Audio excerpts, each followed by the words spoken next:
Mitambo ĩno ya intaneti ĩgũkorwo ĩkĩgathĩkwo matuka-inĩ, iharo-inĩ na icemanĩrio ingĩ cia mũingĩ gĩcigo-inĩ mbunge kĩa RUIRU. Kambuni njerũ ya FAHARI Link ĩgĩkinyanĩria mĩhang'o ĩno, rĩrĩ bũrũri wa Kenya ũthiĩte na mbere na kũhĩmbĩria teknolojĩ ya kĩrĩu. FAHARI Links kuma TATU ĩratabania mĩhang'o ĩno ya gũtambĩria mũingĩ ũtungata wa internet na thogora wa thĩ, ĩkĩrongoreria gũtambia intaneti na thibidi ya igũrũ nĩguo kũhũthia ũkinyanĩria matũũra-inĩ marĩa mekũgunĩka. So FAHARI Link is a new subsidiary for TATU Telecom. So we have been able to successfully provide and support internet within TATU City. But now we have realized that we need to extend this good service to our community.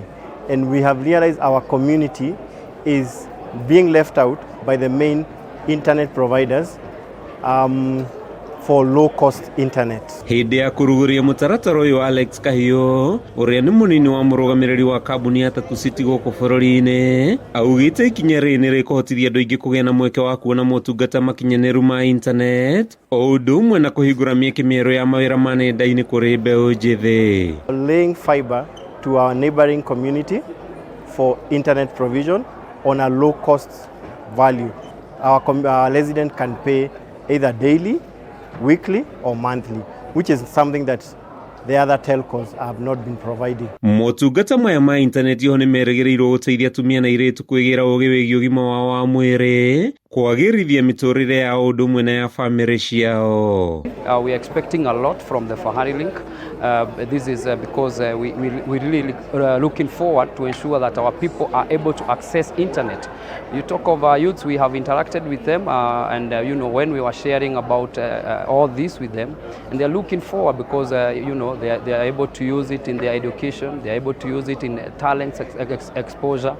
And we are just excited and looking forward to having it, you know, come to reality to our world.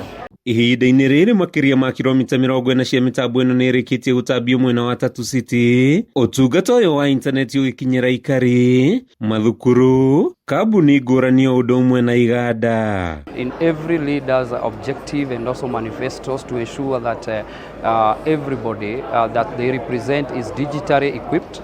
And as Kiambu County Government, especially in the Department of Youth and Sports, whereby we are having digital training ongoing every day. Kuma itũũra-inĩ rĩa TATU City, gĩcigo-inĩ kĩa ũmbunge kĩa RUIRU kaunti-inĩ ya Kiambu, rĩĩtwa rĩakwa nĩ Matthew Ndung'u.